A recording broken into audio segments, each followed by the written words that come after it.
እግዚአብሔር መልካም ነው። በነገራችን ሁሉ ጣልቃ እየገባ ስለሚረዳን በእርሱ ተስፋ እናደርጋለን። እግዚአብሔርን ተስፋ የሚያደርጉ ወይ እግዚአብሔር ኃይላቸው የሆኑ ሰዎች፣ እግዚአብሔርን የሚጠባበቁ ሰዎች ሁሉ ጊዜ ፊታቸው እየለመለመ እየበረቱ ተስፋቸው ሰማይ የሆነ ዳዊት እንደዚህ አለ፣ ወደ ተራሮች አይኖችን ባነሳ ረዳቴ ከወዴት ይምጣ አለ። ተራሮች የሚላቸው እኮ በቃ የተደገፈባቸው ሰዎች ሊሆኑ ይችላሉ፣ ሁኔታዎች ሊሆኑ ይችላሉ፣ ነገሮች ሊሆኑ ይችላሉ። አንዳንድ ጊዜ ግን ከፀሐይ በታች ያሉ አሉ ያልናቸው ላይኖሩ ይችላሉ፣ ታይተው የሚጠፉም ሊሆኑ ይችላሉ። አንዳንድ ጊዜ ስንደገፍባቸውም እንደ ሻምበቆ ተሰብረው ይወጉናል። ዳዊት ግን ይሄን የተረዳ ምንድን ያለው ረድኤቴ ግን አለ ከደመናት በላይ ከእግዚአብሔር ዘንድ ነው አለ። እኛ ደግሞ ምስኪኖች የሆንን እዚህ ምድር ያለነው ክርስቶስን ተስፋ ያደረግን ተስፋችን ማን ነው? እግዚአብሔር ነው። ከደመናት በላይ ያለውን በዙፋኑ ያለው ዙፋኑ የማይናወጠው እግዚአብሔር ነውና በእግዚአብሔር ደስ ይለናል። ለእግዚአብሔር ክብር እንስጥ። ክብር ይሁንለት። ኢየሱስ ጌታ ነው። እግዚአብሔር ለሰዎች ዘንድ የሚሰጠው በጣም ብዙ በረከት ነው ያለው። የበረከት አምላክ ስለሆነ ለሰዎች በቃ ሳይሰስት ሳይቆጥብ ብዙ በረከት ነው የሚሰጠው። ከሚሰጣቸው በረከት አንዱ ግን ብዙ ሰዎች ከደህንነት ቀጥሎ ለሰው ልጅ በቃ ከዘላለም ሕይወት ቀጥሎ በምድር ለሰው ልጅ እግዚአብሔር የሚሰጠው አንዱ ትዳር ነው። መጽሐፍ ሲናገርም በምሳሌ ምዕራፍ 18 ቁጥር 22 መጽሐፈ ምሳሌ 18:22 እንደዚህ ይላል፣ ሚስትን ያገኘ በረከትን አገኘ ይላል፣ ከእግዚአብሔርም ሞገስን ይቀበላል። ባልን ያገኘች በረከትን አገኘች፣ ከእግዚአብሔርን ሞገስ ትቀበላለች። ስለዚህ ሰው ከምድር በቃ ከደህንነት ከእግዚአብሔር ምሕረት ከእግዚአብሔር ጸጋ ቀጥሎ በምድር ላይ የሚያገኘው ምንድነው? የትዳር በረከት ነው። ብዙ ጊዜ የልጅና የሚስት እንትን ይሆንብናል፣ ሚክስ አፕ ይሆንብናል። እና ልጆች ምንድነው የሚለው? ልጆች የእግዚአብሔር ሚስት ግን በረከት ነው የሚለው። ልዩነቱ ምንድነው? ልጅ ስጦታ ስለሆነ ስጦታ በቃ ልጅ ነው ለዘላለም አይወሰድም። በረከት ግን ሊወሰድ ይችላል። ልጅ ትንሽ ልጅም ሆኖ ልጅህ ነው። ፕሬዚዳንት ሆኖ ልጅ ነው። ግራምፓ ሆኖ ትልቅ ሽማግሌም ሆኖ ለወላጆቹ ምንድነው? ልጅ ለዘላለም ልጅ በረከት ሊወሰድ ይችላል። ባል ወይ ሚስት በረከታችን ሳናገኝ ሊቅርብንም ይችላል። በረከታችን እናገኝም በረከቱ ይፋይም ልንሆን እንችላለን፣ ወይ ደግሞ በረከታችንም ልንነጠቅ እንችላለን። ስለዚህ ለዚህ ነው መጽሐፍ ምንድነው የሚለው?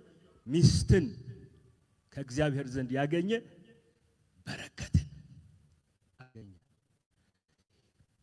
ባልም ከእግዚአብሔር ዘንድ ያገኘች በረከት አገኘች ማለት ነው።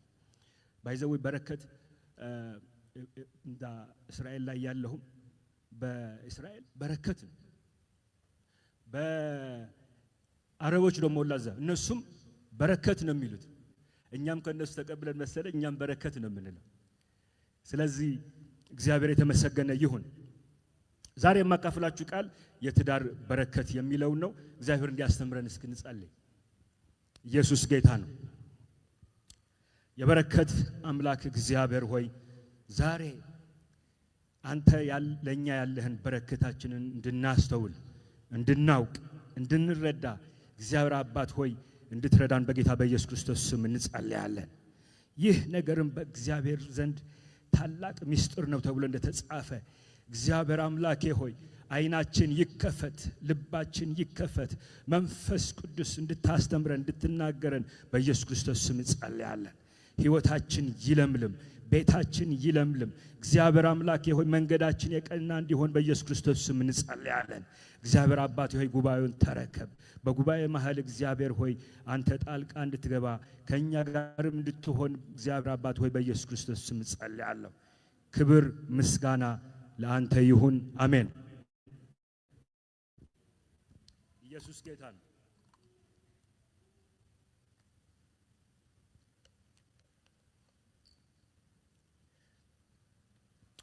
አንድ ሰው ባንክ ላይ ገንዘብ አስቀምጦ ድሮ ነው መጀመሪያ ባንክ እንደተጀመረ ከዛ ብሩን ለመውሰድ ተመልሶ ሲሄድ የባንክ ሰራተኞች ምን ይሉታል? ገንዘብህ እኮ ወለደ አሉት። ሰውየው ደግሞ ማን ያስወለደዋል?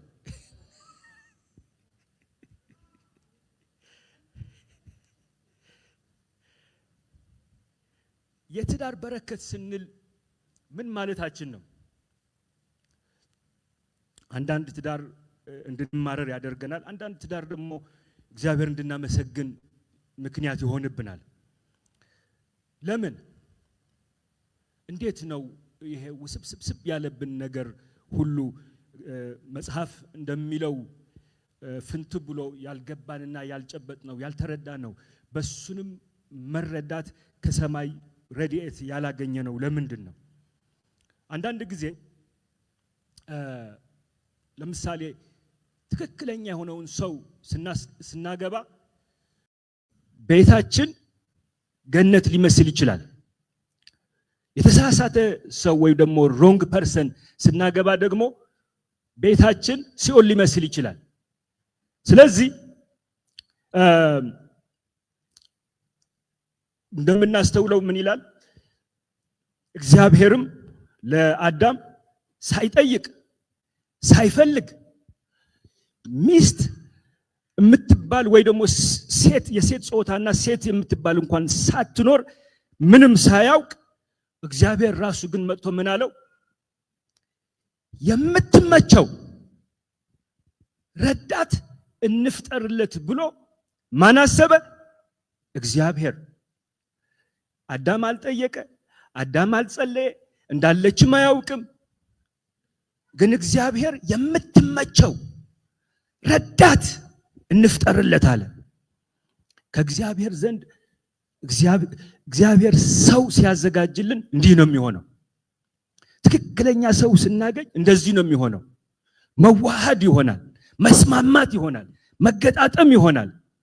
አንዷ ልጅ ለአንድ ሰው ያለገባ ነውና ምን አለችው? ነፍሱ እንዴ ምን ነው ግራ ጎንህን ግጣምህን አላገኘህም እንዴ አለችው።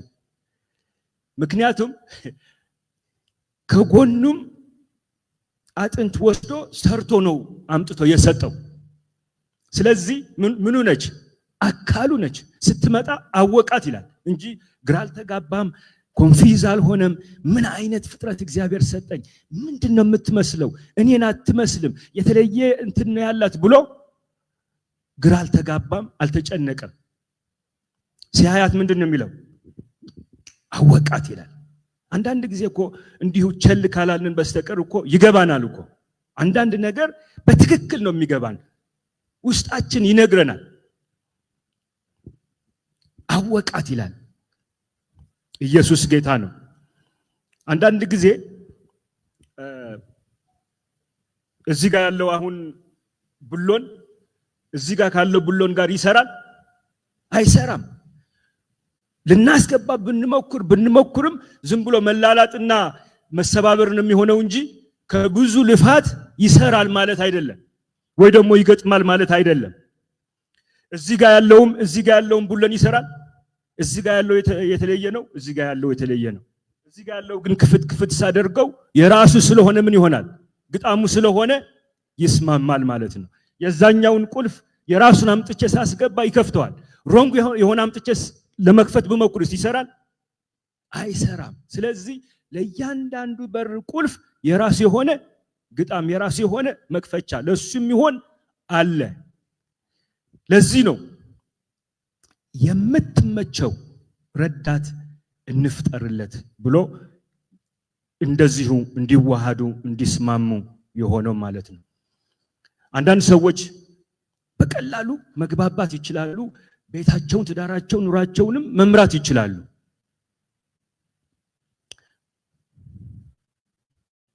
አንዳንድ ሰዎች ለዚህ ነው በአይን እንኳን ይግባባሉ። በአይን አንዳንዶቹ ደግሞ ሲነጋገሩ እንኳን እንዴ ሺህ ጊዜ ነገር ያትሰማም እንዴ ይላል። አንዳንዱ በአይን እየተግባባ፣ አንዳንዱ ግን ሺህ ጊዜ ይሄ ሰው እንኳን አይሰማኝም፣ እቺ ሴት እንኳን አትሰማኝም ይላል። ሲጨቃጨቁ አንድ ሰምቼ ይላል በጭንቅላትህ ትምህርት ቤት ቢሰራ እኮ አይገባህም። ለዚህ ነው ከመግባታችን በፊት ጥንቃቄ ማድረግ ያለብን። መረዳት ያለብን ነገሮችም አሉ። ለምሳሌ ሰው አባትና እናቱን መርጦ መወለድ ይችላል? አይችልም። እህትና ወንድሙም መርጦ መውለድ ይቻላል? አይችልም። ቋንቋውና ብሔሩና ዘሩ ሰውስ መርጦ መወለድ ይችላል? አይችልም።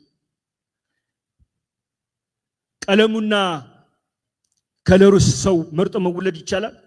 አይችልም። አንድ ቀን ስንነቃ እንደዚህ ጥቁር ሁነን አፍሪካ ሁነን ራሳችን አገኘን እንጂ መርጠ ነው አይደለም። ነገር ግን ሰው ጓደኛ ግን መምረጥ ይችላል። ስራ መምረጥ ይችላል። አገር መምረጥ ይችላል። ሚስትም ባልም መምረጥ ይችላል።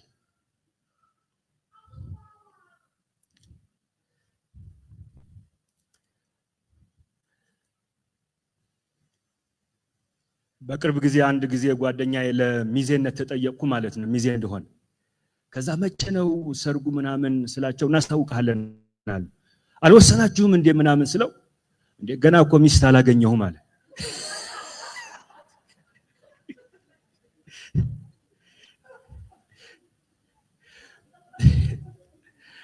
እዳ ላላገባችሁ መፍራት የለባችሁም። ትዳር የሚፈራ አይደለም። ምንድነው ብለናል? ትዳር በረከት ነው።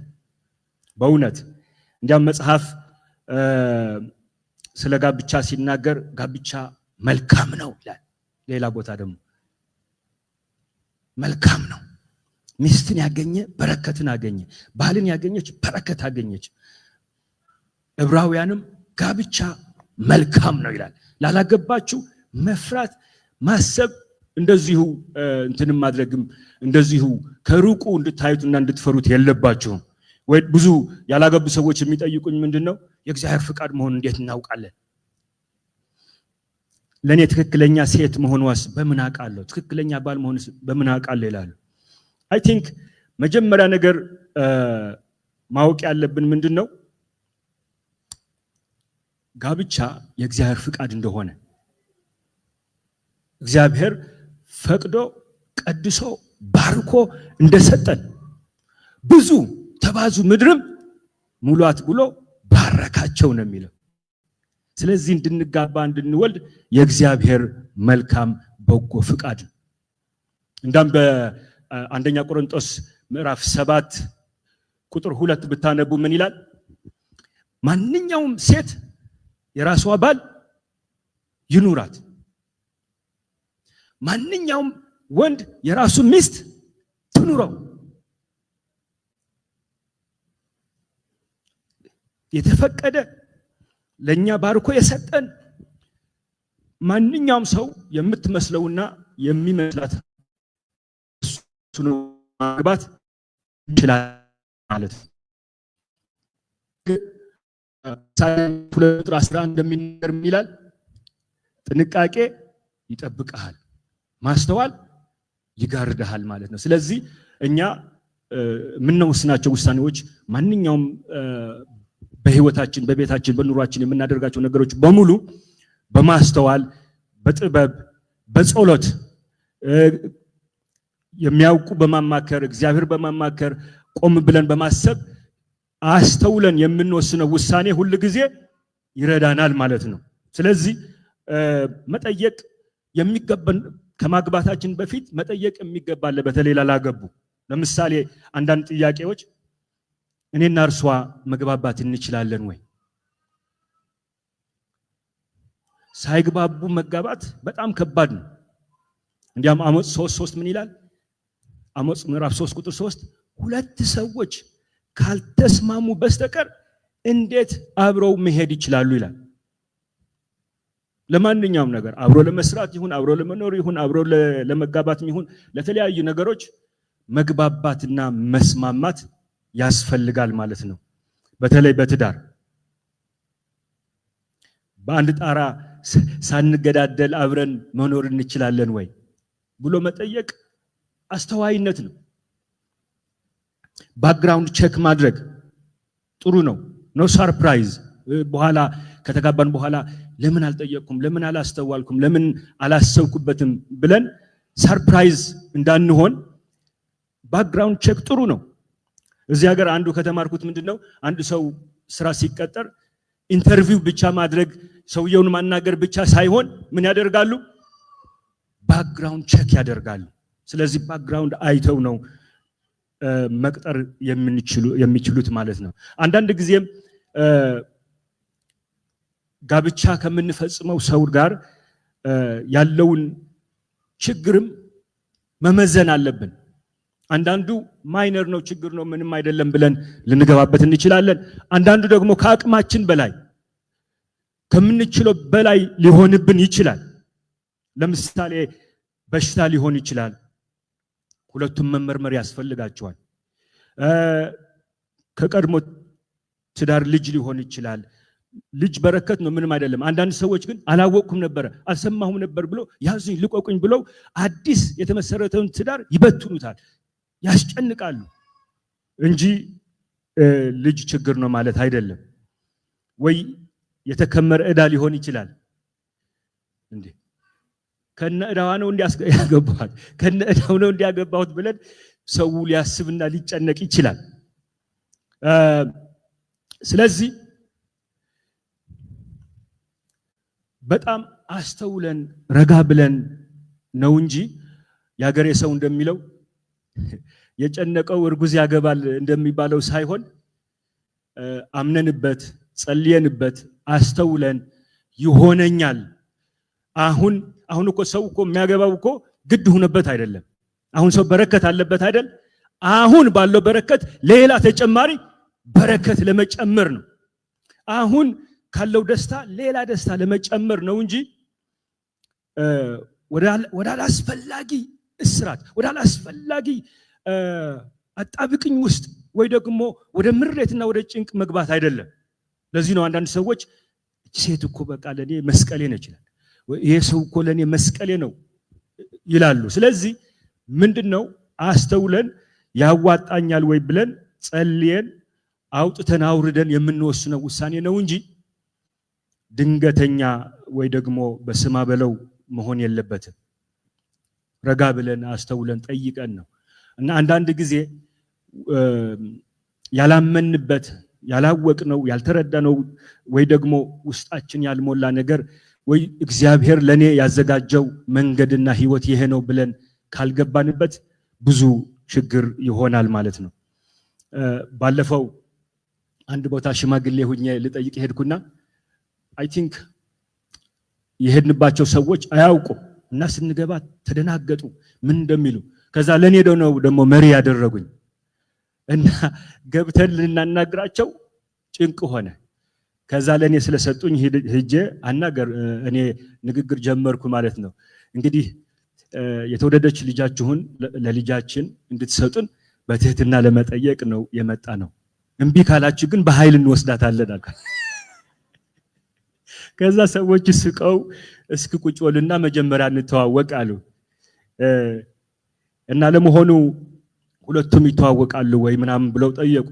እኔ ደግሞ ልጃችሁን እናንተ ራሳችሁን ጠይቁ፣ የኛ ልጅ ግን እወዳታለሁ አገባታለሁ ጠይቁልኝ ብሎናል፣ ለዚህ ነው የመጣ ነው ምናምን ብለን ነገርናቸው። ስለዚህ ሰርፕራይዝ መኖር የለበትም። ግራ የሚያጋባ ውስብስብ ነገር ያልሆነ ቢሆን ጥሩ ነው። ስለዚህ ማስተዋል፣ ጥንቃቄ ይጠብቃል፣ ማስተዋልም ይጋርዳል ማለት ነው። ኢየሱስ ጌታ ነው። አንድ ጓደኛችን ፎርጉድ ብላ ወደ ኢትዮጵያ ሄደች። ከዛ እዛ አልተስማማትም መሰለኝ፣ ወይ ጉድ ብላ ተመልሳ መጣች። ታዲያ እግዚአብሔር ለሚሰጠን ትዳር ወይም በረከታችን እንዴት አድርገን ነው የምንጠብቀው? ይሄን ቶሎ ብዬ ልንገራችሁና ዛሬ የጌታ እራት ስላለን ወደ ጌታ እራት እንሄዳለን። እግዚአብሔር የሚሰጠን በረከት እንዴት መጠበቅ እንችላለን? እግዚአብሔር የሰጠንን በእጃችን ያለውን ትዳር በእጃችን ያለውን ህይወት እንዴት እንዲለመልም ምንድነው ማድረግ ያለብን የሚሉትን ቶሎ ብዬ ልንገራችሁና ወደ ጌታ እራት እንሄዳለን። ኢየሱስ ጌታ ነው።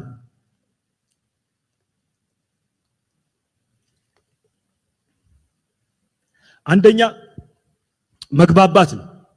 ክሊር የሆነ ኮሚኒኬሽን በጣም ያስፈልጋል። እንደዚሁ ያልታሰበ አንኮሚኒኬትድ የሆነ ኤክስፔክቴሽን ሳይሆን አሁን በትዳር መካከል በባልና በሚስት እሷ የምትፈልገው ነገር እሱ አያውቅም፣ እርሱ የሚፈልገው እሷ አታውቅም። ከዚህ የተነሳ እሷ ታኮርፋለች፣ እሱም ያኮርፋል፣ እሷ ትመረራለች፣ እሱም ይመረራል። ስለዚህ በውስጡ ያለው በእሷ በውስጧም ያለው አብረው እንዲስማሙና እንዲግባቡ ምንድነው መሆን ያለበት? ሁለቱም ቁጭ ብለው የመግባባት ህይወት የኮሚኒኬሽን እና የመግባባት ህይወት ሊያዳብሩ ያስፈልጋል። ችግር እንኳን ሲያጋጥማቸው ቁጭ ብለው በመግባባትና በመወያየት መፍታት ያስፈልጋል። ኔክስት ዊክ በጥልቀት ይሄድበታለሁ። ጌታ ቢረዳን በትዳር ውስጥ ያለው ችግርና መፍትሄው በሚል ኔክስት ዊክ በጥልቀት እናያለን። ቤታችን እንዴት ማስተዳደር እንዳለብን፣ እንዴት አድርገን ህይወታችንና ቤታችን እንዲለመልም የምናደርገው አስተዋጽኦ እናያለን። ኢየሱስ ጌታ ነው። ሁለተኛ መከባበር ነው። መከባበር በጣም ቁልፍ ነው። አብረው ለመኖር በቤታችን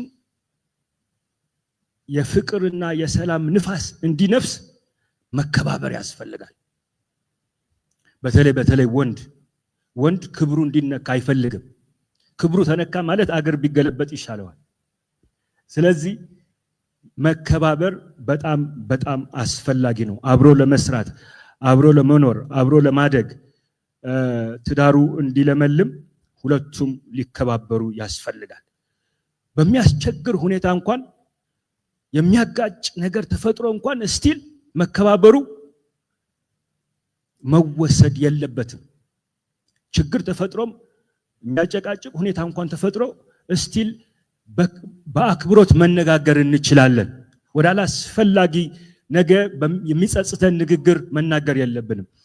ነገ ስናስበው ለምን እንደዚህ ያልኩ ብለን በቃ የሚያሸማቅቅ ነገር ለራሳችንም ሌላኛው ሰውን መነጋገር የለብንም። ስለዚህ በውይይትና በንግግር ወይ በአስቸጋሪ ሁኔታ ስቲል በቅንነት፣ በየዋህነት፣ በአክብሮትና በፍቅር ለትዳር አጋራችን መናገር ይቻላል።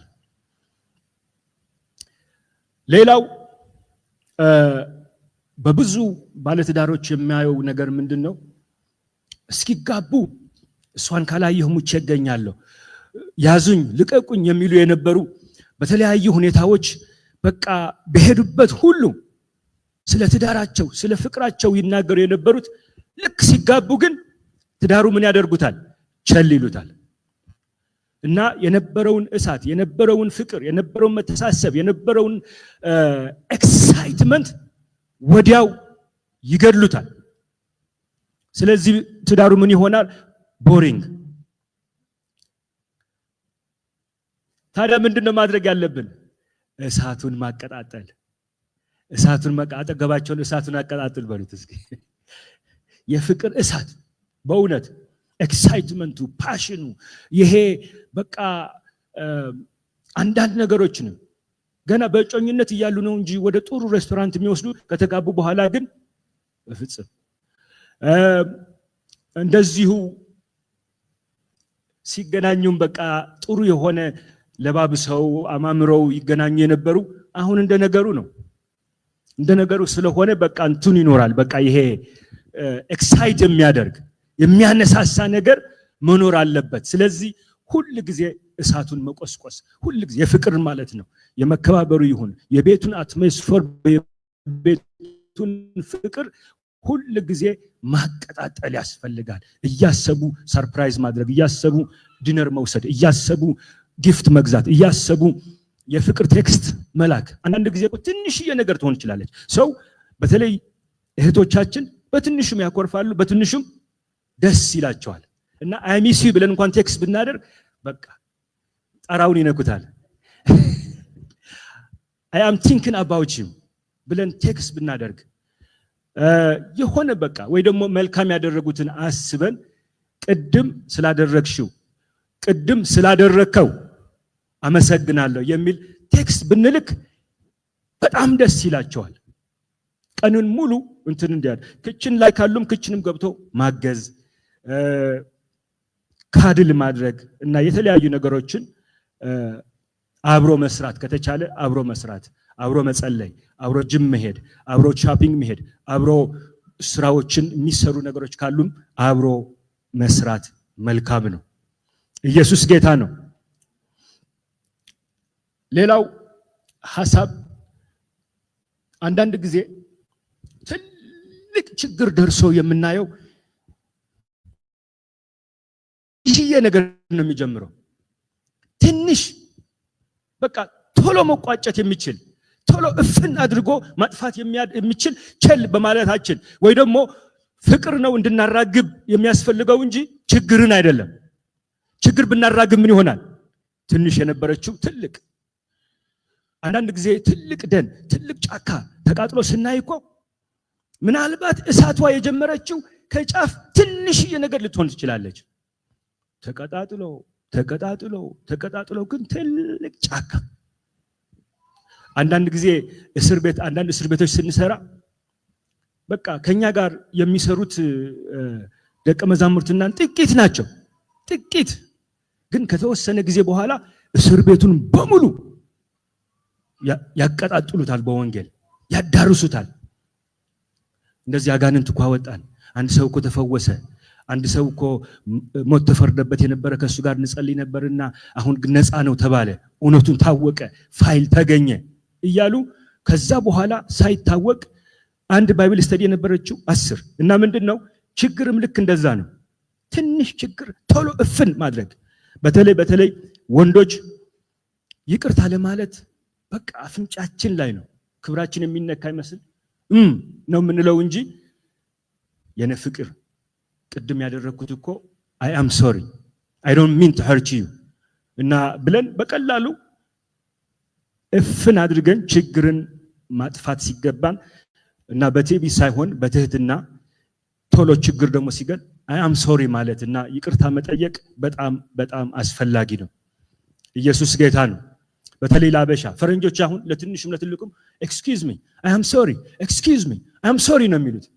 እኛ አበሻ አይ አም ሶሪ የሚል ከአፋችን ለመውጣት ተራራ እንደመግፋት ማለት ነው።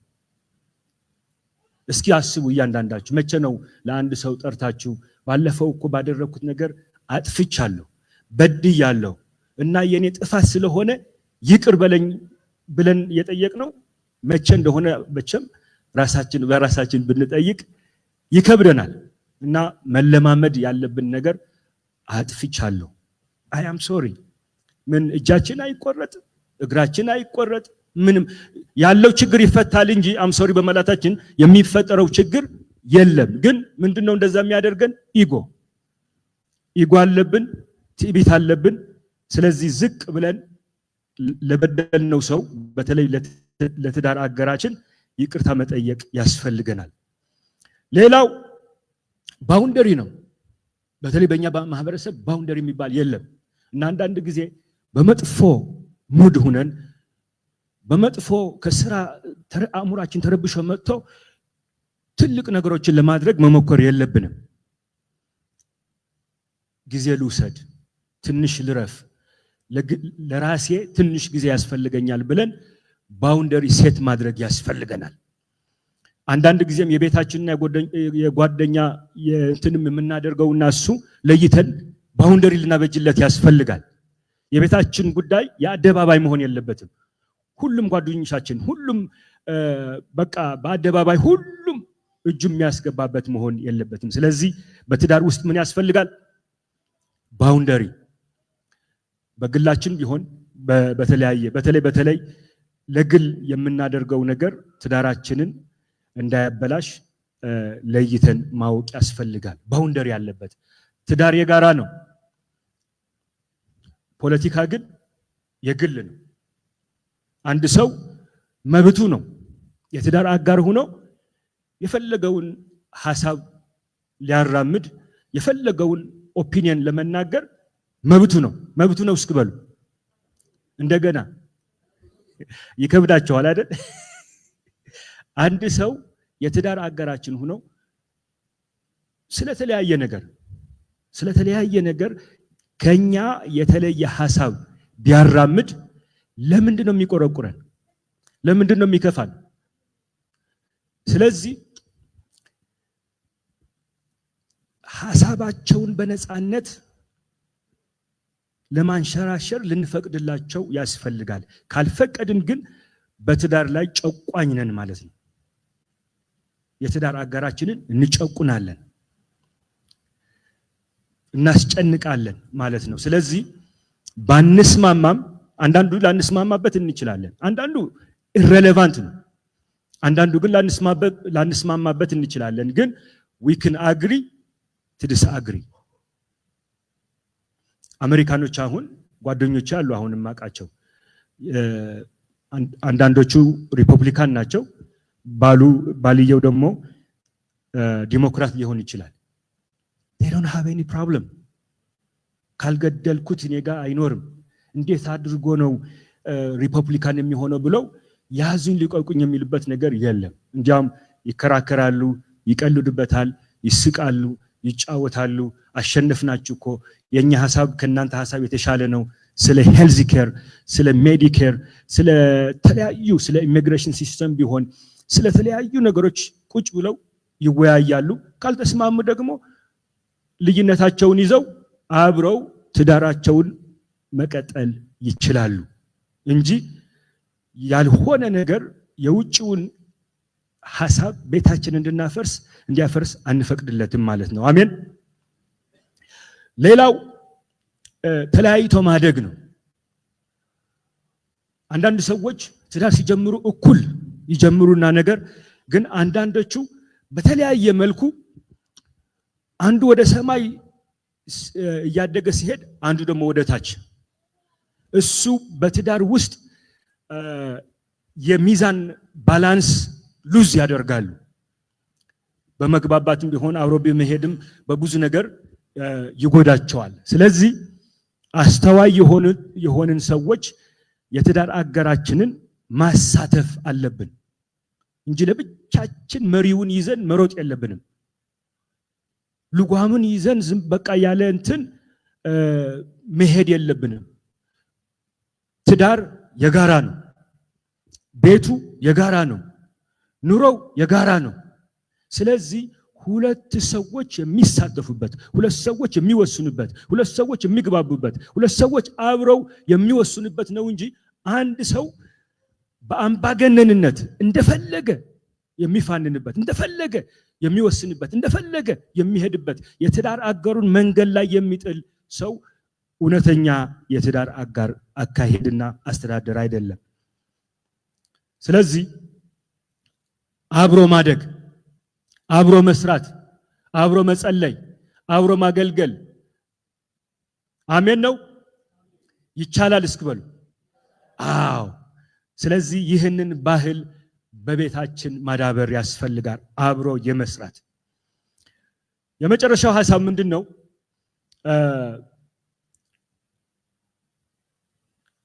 የምርጫና የውሳኔ ጉዳይ ነው። ስንመርጥና ስንወስን አንዳንድ ነገሮች ፕራዮሪቲን ማወቅ። ፕራዮሪቲ ማለት ፕራዮሪቲ ምርጫና ፕራዮሪቲና ቫልዩ ሲስተም ሶስቱም ይነካካሉ፣ ሶስቱም ይስማማሉ። ስለዚህ አንድ የማይረባ ነገር ትልቁ የቤታችንን ምሰሶ ማናጋት የለበትም።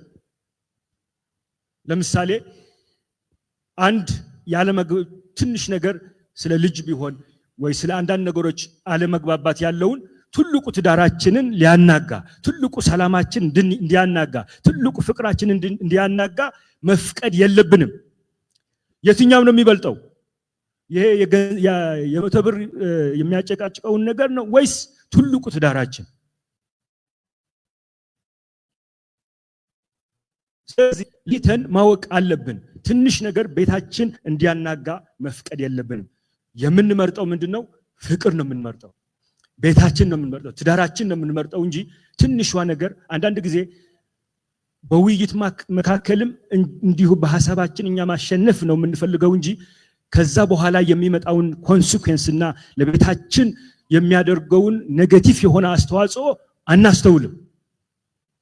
ስለዚህ ቢፎር ኢትስ ቱ ሌት ልንነቃበትና የቫልዩ ሲስተማችን ከተራ ጭቅጭቅ ፍቅር እንደሚበልጥ፣ ከተራ ጭቅጭቅ ባለቤቴ እንደምትበልጥብኝ፣ ባሌ እንደሚበልጥብኝ፣ ሚስቴ እንደምትበልጥብኝ ብለን እንድናስብና ቦታ ለሚሰጠው ቦታ መስጠት፣ ቦታ የማይገባውና ተራ የሆነ ነገር ግን ቸል ልንለው ያስፈልጋል። ስለዚህ ሁል ጊዜ ፍቅር ኩርፊያ ሳይሆን ፍቅር እንድንመርጥ፣ የትዳራችንን ህልውና እንድንመርጥ እንጂ ትንሽ የሚያናጋውን ነገር ለዛ ብለን ትልቁ ነገርን ዋጋ መክፈል አያስፈልገንም።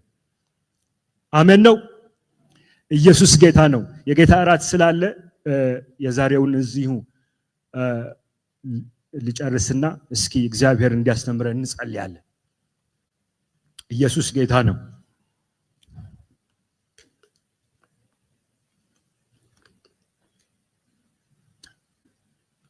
ሚስት ያገኘ በረከትን አገኘ፣ ከእግዚአብሔርን ሞገስን ይቀበላል። ባል ያገኘች በረከትና ሞገስ ከእግዚአብሔር ማግኘት ይቻላል። እግዚአብሔር መልካም ሚስት በመልካም ሚስት ይባርካል። እግዚአብሔር በመልካም ባል ይባርካል። ቤታችንን ይባርካል፣ ትዳራችንን ይባርካል፣ ፍቅራችንን ይባርካል፣ አልጋችንን ይባርካል፣ ልጆቻችንን ይባርካል። በኢየሱስ ክርስቶስ ስም ጸልያለሁ። እየለመለማችሁ እንድትሄዱ እግዚአብሔር አምላክ በቤታችሁ ጣልቃ እየገባ ነገሮችን ሁሉ መልካም፣ ነገሮችን ሁሉ በጎ እንዲያደርግ በኢየሱስ ክርስቶስ ስም ጸልያለሁ። እያንዳንዱ ቤት በመለኮታዊ ጉብኝት እንዲጎበኝ እግዚአብሔር ትዳራችሁን እንዲመለከት፣ ቤታችሁን እንዲመለከት፣ እነሆ በዚህ ቦታ ይድረስልኝ በምትሉት መለኮታዊ ጣልቃ ገብነት እንዲሆን በኢየሱስ ክርስቶስ ስም ጸልያለሁ። የእግዚአብሔር እጅ እንድትነካችሁ በኢየሱስ ክርስቶስ ስም ልጆቻችሁ የተባረኩ ይሁኑ። ሰላማችሁ የተባረከ ይሁን። ፍቅራችሁ ይለምልም። በእሳትም የፍቅር እሳትም ይቀጣጣል። ራካ ፓካታ በኮሮለቦሽኪ ዜካንታና ካፖራባያ ጀባታ ካፖራላ ባህዲ ኔማ። እስኪ ጉዳያችን አሁን ወደ እግዚአብሔር የምናቀርብበት ጊዜ ነው። እንጸልይ እስኪ ትንሽ ደቂቃ። የስኮፖ ላማህንዲላካ ኤራላባካ እንቅፋት የተነሳ ይሁን፣ ችግር መከራ በኢየሱስ ክርስቶስ ስም የተገፈፈ ይሁን። እንቆቅልሽ ሁሉ እንዲፈታ፣ እነሆ ማንኛውም ተግዳሮትና ቀንበር እንዲሰበር በጌታ በኢየሱስ ክርስቶስ ስም ጸልያለሁ። ለባል ኃይል እንዲያገኝ፣ ሚስት ኃይል እንድታገኝ፣ ቤታቸውና ኑሯቸውን እንዲያስተዳድሩ ጉልበት እንዲያገኙ እነሆ አዲስ ነገር አደርጋለሁ፣ እርሱም አሁን ይበቅላል ተብሎ እንደተጻፈ መለኮታዊ ጸጋ፣ መለኮታዊ ረድኤት፣ መለኮታዊ ሞገስ፣ መለኮታዊ ጉብኝት እንዲሆን በጌታ በኢየሱስ ክርስቶስ ስም ጸልያለሁ። እግዚአብሔር አባት ሆይ ለደካማው ኃይል ይሰጣል ተብሎ እንደተጻፈ እነሆ እግዚአብሔር ሆይ ልጆችህን ትዳስሰን በኢየሱስ ክርስቶስ ስም። በዚህ ሰዓት መዳሰስ ይሁን። እነሆ ትዳሮች የተዳሰሱ ይሁኑ። እነሆ ቤቶች የተዳሰሱ ይሁን። እግዚአብሔር አምላኬ ሆይ እያንዳንዱ ቤት እንድታስብ በጌታ በኢየሱስ ክርስቶስ ስም ጸልያለሁ። ማንኛውም የጠላት አሰራር በኢየሱስ ክርስቶስ ስም የተነቀለ ይሁን። እርግማን በኢየሱስ ክርስቶስ ስም የተሰበረ ይሁን። ክፋት በኢየሱስ ክርስቶስ ስም የተነቀለ ይሁን። እግዚአብሔር አባቴ ሆይ እነሆ ወደ ቤታችን የሚወረወረው ፍላጻ በኢየሱስ ስም ይሰበር፣ በኢየሱስ ስም ይሰበር፣ በኢየሱስ ስም ይሰበር። ጥበቃ በቤታችን ይሁን። ጥበቃ በትዳራችን ይሁን። ጥበቃ በልጆቻችን ይሁን። ጥበቃ በበረከታችን እንዲሆን በናዝሬቱ በጌታ በኢየሱስ ክርስቶስ ስም ጸልያለሁ። አሜን። እስኪ ለጌታ ክብር እንስጥ። ወደ ጌታ እራት እንሄዳለን። የጌታ እራት የምታገለግሉ ወደፊት እንድትመጡ